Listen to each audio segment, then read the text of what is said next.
반도체 잭팟, 질식한 내수, 111불 유가와 대출 절벽의 역설. 오늘 하루 쏟아진 4월 3일의 거시 지표들은 삼성전자의 50조 원 영업이익 전망과 역대 최대 수출이라는 화려한 숫자로 포장되어 있습니다. 하지만 그 이면에는 111달러를 돌파한 유가와 시중은행의 가계대출 전면 중단이라는 서민 경제의 산소를 단숨에 차단해버리는 극단적인 압박이 동시에 진행되고 있습니다. 안녕하십니까? 사실과 수치만을 전달하는 경제 데이터 관찰자 더 매크로입니다. 2026년 4월 3일 오늘의 브리핑을 시작합니다. 실물 경기 상황 및 성장성 영역의 기상도는 흐림입니다. 동아일보 보도에 따르면 코스피 상장사들의 작년 영업이익이 244조 원을 돌파하며 전년 대비 25% 상승했습니다. 겉보기에는 한국 경제가 과거 5년 평균 성장 궤도를 훌쩍 뛰어넘는 호황을 누리는 듯하지만 삼성전자와 SK하이닉스 단 두 기업을 통계에서 제외하면 영업이익 증가율은 11%로 절반 이하로 꺾이게 됩니다. AI 인프라 투자라는 글로벌 메가 트렌드가 소수 반도체 기업에만 자본을 블랙홀처럼 흡수시키면서 발생한 거시적 착시입니다. 그 결과 반도체 섹터의 주주와 임직원들은 막대한 자본 이득을 취하는 반면 이를 제외한 대다수 내수 기업과 자영업자들은 1%대 저성장의 늪에서 빠져나오지 못하는 양극화를 겪고 있습니다. 이처럼 갈라진 내수의 이면을 소비와 정책 지표를 통해 더 살펴보겠습니다. 지출 추이 영역의 기상도는 구름조금입니다. 거시지표의 불균형은 필수 소비재와 복지 영역에서도 뚜렷한 K자형 갈라짐을 만들고 있습니다. 조선일보와 뉴시스 등에 따르면 고유가 부담을 상쇄하려는 수요가 테슬라로 몰리며 수입차 시장이 역대 최대를 기록했고 부동산 시장에서는 강남 3구의 고가 급매물만 빠르게 소화되는 쏠림 현상이 포착되었습니다. 고소득층은 탄탄한 자본력을 바탕으로 고가 소비와 우량 자산 선점을 흔들림 없이 이어가고 있습니다. 반면 정부는 재정 누수를 막기 위해 당장 내년부터 외래 진료를 300회 초과할 경우 본인 부담률을 90%로 대폭 상향하는 조치를 발표했습니다. 국책 연구기관들이 우려해온 내수 부진이 현실화되는 가운데 자본을 가진 자는 규제를 우회하여 자산을 불리지만 여유 자금이 없는 서민들은 필수 의료비의 상승마저 맨몸으로 감당해야 하는 상반된 구조가 굳어지고 있습니다. 이제 서민 경제의 뼈대인 물가 상황을 점검하겠습니다. 고용과 물가 영역의 기상도는 천둥번개입니다. 파이낸셜 뉴스와 뉴시스 속보에 따르면 3월 석유류 가격이 단숨에 9.9% 뛰어오르며 3년 5개월 만에 최고치를 갱신했고 건설 현장에서는 평당 공사비를 950만 원 선까지 올려달라는 통보가 잇따르고 있습니다. 중동의 지정학적 불안이 글로벌 원유 공급망을 위협하면서 수입 물가 자체를 가파르게 밀어올린 결과입니다. 한국은행이 목표로 하는 2.0% 물가 상승률이 무색해지는 상황입니다. 이러한 원가 급등은 재고를 쌓아둔 정유사 등 일부 기업에게는 단기적인 평가 이익을 안겨주지만 매일 화물차를 몰아야 하는 운수업 종사자나 새 아파트를 분양받으려는 실수요자들에게는 가처분 소득을 강제로 소진시키는 살인적인 비용 압박으로 작용합니다. 기업의 비용 구조를 짓누르는 또 다른 변수인 노동 환경의 변화를 살펴보겠습니다. 물가 상승의 파고 속에서 기업들의 고무된 비용 부담은 노동시장의 구조적 판결과 맞물려 더욱 거세지고 있습니다. 한국경제 보도를 보면 이른바 노란봉투법 시행 이후 처음으로 공공기관 원청 4곳이 하청노조의 직접적인 사용자로서 교섭 책임을 진다는 노동위원회의 판결이 내려졌습니다. 이는 과거 수십 년간 유지되어 온 간접 교섭 프레임이 깨지고 원청 기업이 직접 하청 근로자의 처우 개선 비용을 떠안게 되는 근본적인 패러다임 전환을 의미합니다. 하청 근로자들은 보다 안정적인 권리를 행사할 수 있는 법적 보호막을 얻게 되지만 이미 원자재 급등으로 마진 방어에 실패한 기업들은 새롭게 늘어난 노무 비용을 최종 소비재 가격표에 전가할 확률이 매우 높습니다. 결과적으로 물가 하락을 더욱 지연시키는 연쇄작용을 낳게 됩니다. 이처럼 요동치는 실물 경제 속에서 자본시장의 유동성은 어디로 향하고 있는지 이어서 확인해 보겠습니다. 자본시장 영역의 기상도는 구름조금입니다.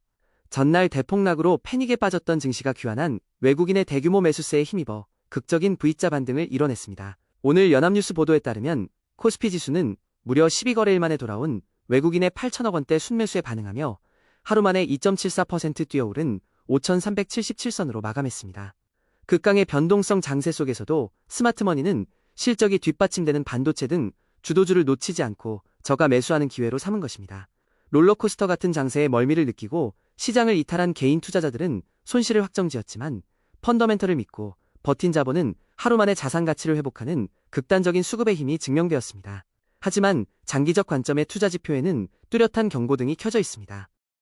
외국인이 시장을 당장 끌어올리긴 했으나 우리 증시의 뼈대를 이루는 대장주에 대한 장기 펀더멘털 신뢰는 꺾이고 있습니다. 한국경제와 이데일리 보도를 보면 중동 전쟁의 불확실성이 지속되며 삼성전자의 외국인 지분율이 무려 13년 만에 50% 아래로 떨어졌습니다.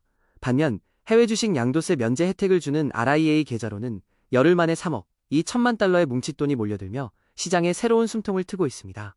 거대 자본은 낡은 산업에 묶여있기를 거부하고 제도적 절세 혜택과 확실한 기술 주도주를 쫓아 국경을 넘나들며 이동 중입니다. 개인 투자자들 역시 시장을 단순히 떠나기보다는 5월 전에 100% 양도세 감면 혜택이 주어지는 RIA 계좌를 활용하는 등 제도적 이점을 똑똑하게 취하는 자산 방어 전략이 필수적입니다.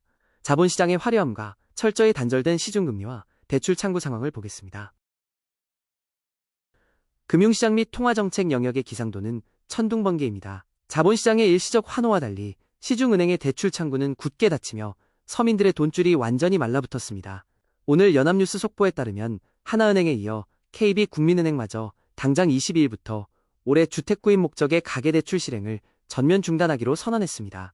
당국의 가계부채 억제 기조 압박에 따라 은행들이 유동성 공급을 강제로 끊어버린 것입니다. 이는 빚을 내어 내 집 마련을 계획했던 실수요자들의 잔금 조달을 원천 차단하여 부동산 거래 빙하기를 유발하고 나아가 서민들의 현금 흐름을 극도로 옥죄어 동네 상권의 소비마저 멈추게 만드는 치명적인 돈맥경화를 불러옵니다. 기업들의 자금 상황도 이와 다르지 않습니다. 가계뿐만 아니라 우리 경제를 이끄는 기업들 역시 극도의 방어 태세에 돌입했습니다. 머니투데이 보도를 보면 미래의 불확실성을 무겁게 체감한 기업들이 신규 투자를 전면 보류하고 무려 145조 원에 달하는 막대한 현금을 대기성 자금인 MMDA 파킹 통장에 쌓아둔 것으로 집계되었습니다. 고금리와 쪼그라든 내수 수요 앞에서 공장을 늘리거나 사람을 뽑는 대신 현금을 금고에 잠가버린 것입니다. 자금이 기업의 투자와 가계의 소비로 이어지는 경제의 톱니바퀴가 차갑게 얼어붙은 상황입니다. 대출로 자산을 증식하던 팽창의 시대는 완전히 저물었으며 영끌을 멈추고 현금 흐름을 확보하며 혹독한 신용 축소기를 맨몸으로 견뎌내야 함을 시사합니다. 여기에 금융 생태계를 위축시키는 정책적 변수를 이어서 보겠습니다. 돈이 돌지 않는 신용 축소기 속에서 금융권의 경영 자율성마저 위축시킬 수 있는 변수가 등장했습니다. 매일경제 단독 보도에 따르면 거대 기관 투자자인 국민연금이 금융지주의 사회이사를 직접 추천하며 지배구조에 개입할 채비를 마쳤습니다.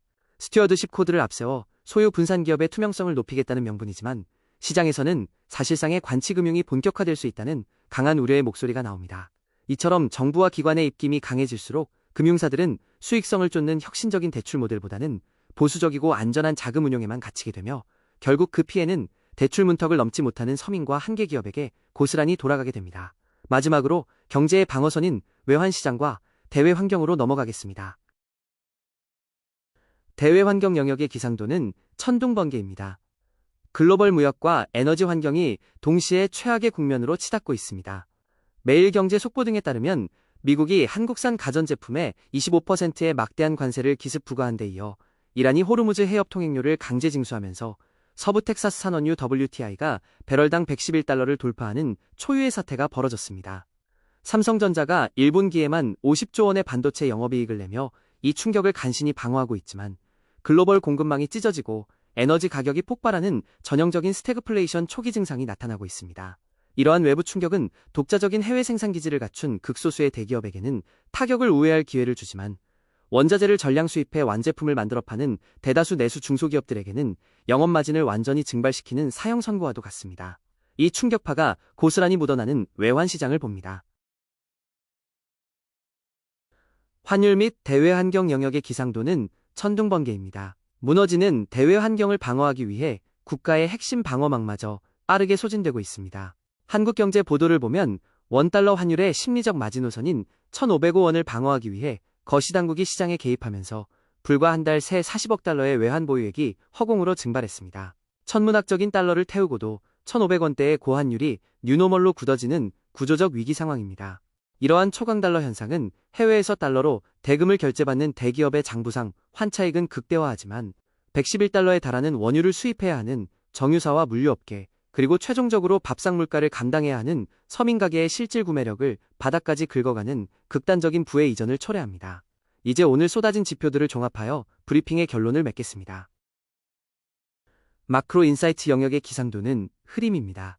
오늘 쏟아진 4월 3일의 속보들은 한국 경제가 직면한 극단적인 K자형 디커플링의 민낯을 가감없이 보여줍니다. 겉보기에는 코스피 상장사의 영업이익이 25% 상승하고 테슬라와 수입차가 활발히 팔려나가는 화려한 호황장입니다. 하지만 삼성전자라는 하나의 거인을 걷어내면 성장률은 11%로 절반 이하로 떨어집니다. 그 화려한 전광판 아래에서 서민들은 9.9% 뛴 기름값과 평당 950만 원의 공사비 상승 압박에 짓눌리고 있습니다. 심지어 시중은행의 가계대출이 전면 중단되고 외래진료 초과 시 건보료 본인 부담금이 90%로 상향되는 등 재정지원마저 끊기며 실질적인 현금 흐름이 질식당하고 있습니다.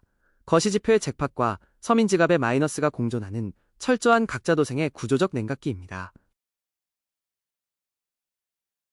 폭풍처럼 쏟아진 오늘의 지표들이 가리키는 결론은 단 하나, 평균의 함정이 만드는 착시를 경계하는 것입니다. 뉴스에서 연일 보도되는 반도체 수출 호황이 개인의 지갑을 알아서 채워주지 않습니다.